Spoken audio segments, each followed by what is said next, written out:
반갑습니다. 안상현입니다. 오랜만에 영상을 올리는 것 같은데요. 잠시 추운 겨울을 피해서 따뜻한 지역에서 좀 쉬다가 왔습니다. 이제 오랜만에 복귀를 하면서 오늘 주식시장 연휴 끝에 이제 장이 시작이 됐는데요. 반도체 쪽이 엄청나게 떨어지고 있네요. 보니까 S&P 500은 뭐 플러스 0.78 약간 올랐고요. 글로벌 반도체 탑4가 마이너스 6%, 미국 반도체 MV도 마이너스 6%, 그리고 이제 제가 투자하고 있는 타이거 미국 필라델피아 반도체 레버리지, 이건 이제 2배 레버리지죠. 반도체가 6% 정도 떨어지니까 레버리지는 거의 12% 정도 하락하고 있습니다. 오늘 주가 이렇게 잠시 보셨는데요. 어, 뭐 어떤 주식이든 오를 때가 있고 내릴 때가 있습니다. 오늘 제가 이 영상의 제목이 생활비 버는 주식 투자법이 아니라 장사법이라고 제목을 지었는데요. 오늘 이야기하는 것은 투자라고 볼 수가 없습니다. 왜냐하면 그냥 가격이 낮을 때 샀다가 좀 오르면 파는, 마치 장사꾼이 하는 방식과 똑같기 때문에 기존에 늘 말씀드렸던 투자법이라고 이렇게 말씀드릴 수는 없을 것 같습니다. 어쨌든 이 방법이 누군가에게는 또 도움이 되지 않을까라는 작은 희망을 갖고 설명을 좀 드려볼게요. 제가 레버리지 투자를 하는 주 종목은 바로 타이거 미국 필라델피아 반도체 레버리지 ETF인데요. 보시면 1월 달, 한 달 동안의 이 그래프를 보시면 월 초에 이렇게 좀 올랐다가 다시 떨어졌다가 다시 또 올랐다가 또 지금 오늘은 완전히 폭 하고 떨어졌죠. 그러니까 이 한 달 사이에도 보면 낮은 가격에서 높은 가격으로 2번 정도 이렇게 큰 곡선이 생깁니다. 그렇다면 그냥 이론적으로만 생각을 해보면 낮을 때 샀다가 어, 높아졌을 때 팔면 그 차익금만큼 그 수익이 발생한다라는 뜻이죠. 장사라는 건 그런 거잖아요. 낮은 가격의 물건을 매입했다가 고객에게 조금 더 웃돈을 얹어서 파는 원리입니다. 뭐 주식도 그런 개념으로 본다면 뭐 장사꾼과 다르지 않다라고 봅니다. 조금 더 자세하게 볼게요. 자, 요 자료는 이 토스 증권에 가서 보시면 일별 시세라고 해서 하루하루 등락에 대해서 표시를 한 이 자료를 볼 수가 있는데요. 앞서서 크게 그래프를 통해서 보셔서 짐작하시겠지만 1월 달 초에 보면 1월 3일, 1월 6일, 7일 이렇게 연속으로 올랐습니다. 대략적으로 보면 뭐 한 8% 정도 이렇게 상승을 했죠. 그 다음에 8일, 9일은 하락합니다. 마이너스 한 4.5% 정도 되죠. 그리고 10일 날 잠깐 올랐지만 결국 13일 날 또 크게 한번 떨어집니다. 그렇다면 8일, 9일, 13일 이렇게 연속으로 생각을 해 본다면 대략 10% 정도 하락한 셈이죠. 자, 그리고 14일 날 조금 올랐다가 15일 날 조금 떨어졌다가 다시 16일, 17일, 20일, 21일, 22일, 23일 해서 연속으로 오르면서 대략 한 플러스 10% 정도 그렇게 되는 것 같아요. 그러다가 24일 날 조금 하락했다가 오늘 31일 날 마이너스 11.65%까지 지금 뚝 떨어진 거죠. 1월 그래프 앞서서 보여드린 것 다시 한번 보시면 1월 초에 좀 올랐다가 중순에 떨어졌다가 지금 계속 올랐다가 말일날 뚝 떨어진 이 그래프가 이제 일별 시세를 통해서 보면 이렇게 구체적으로 나옵니다.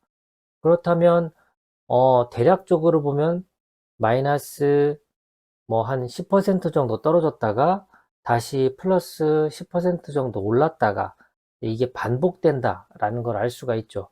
그러면 이제 여기서 사고 파는 매매 원칙을 이제 세우는 것이 중요합니다. 저 같은 경우에는 하락할 때 이제 조금씩 매수를 해요. 그런데 이게 하락이라는 것도 계속 하락할지 중간에 하락을 하다 멈출지 알 수가 없잖아요. 그래서 제 기준은 마이너스 5%입니다. 제가 가진 돈이 뭐 1000만 원이 있다 그러면 그 투자금으로 내가 최대 투자할 수 있는 게 이제 1000만 원인데 마이너스 5% 하락했다 그러면 그날 한꺼번에 다 투자할 수도 있다 라는 뜻입니다. 아니면은 나눠서 할 수도 있겠죠. 마이너스 5%에서 뭐 700이나 800만 원 투자하고 이게 또 떨어질 수도 있으니까 2, 300 정도 놔뒀다가 다음날 다시 상황을 봐서 투자한다. 뭐 이렇게 하셔도 됩니다. 그런데 저는 마이너스 5%를 기준으로 해서 제가 가진 투자금의 대부분을 일단 투자를 하죠. 그리고 한 20% 정도만 남겨놨다가 다음날 기다리는 그런 방식으로 합니다.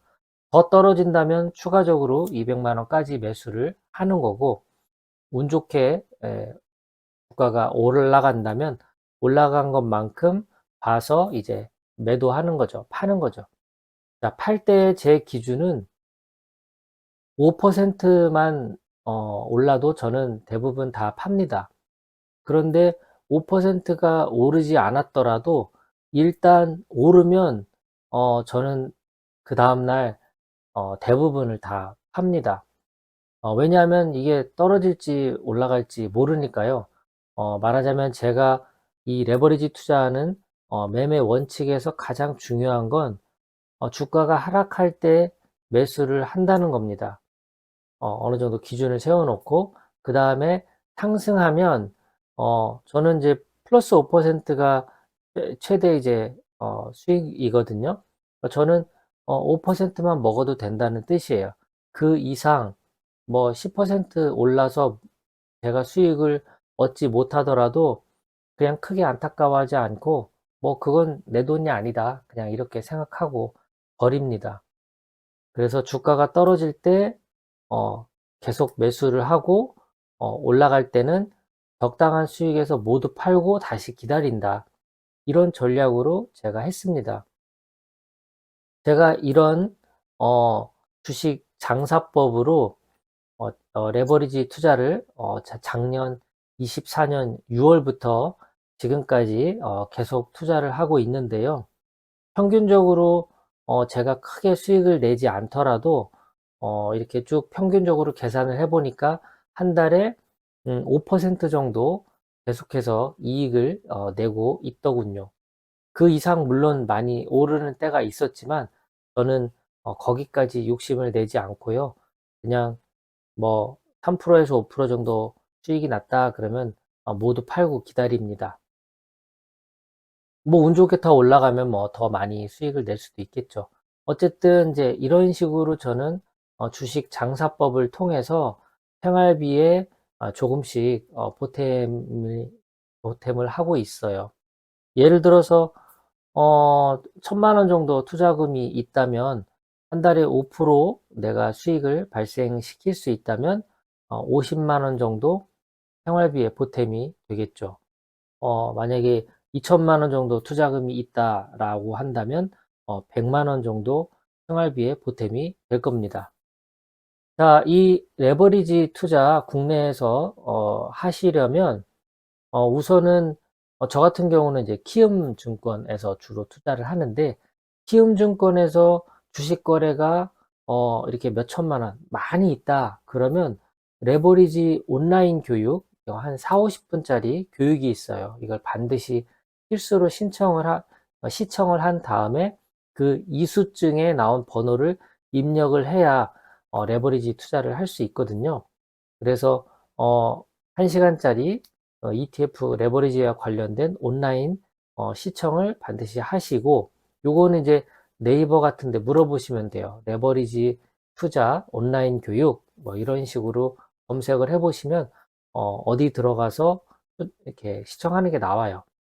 아마 시청할 때 3,000원인가 그 비용을 냈던 것 같아요. 자, 그렇게 해서 교육을 시청하시고, 그 다음에 평소에 주식 거래가 많았던 분들은 뭐 몇천만 원 정도 이렇게 쌓였다, 주식 거래가.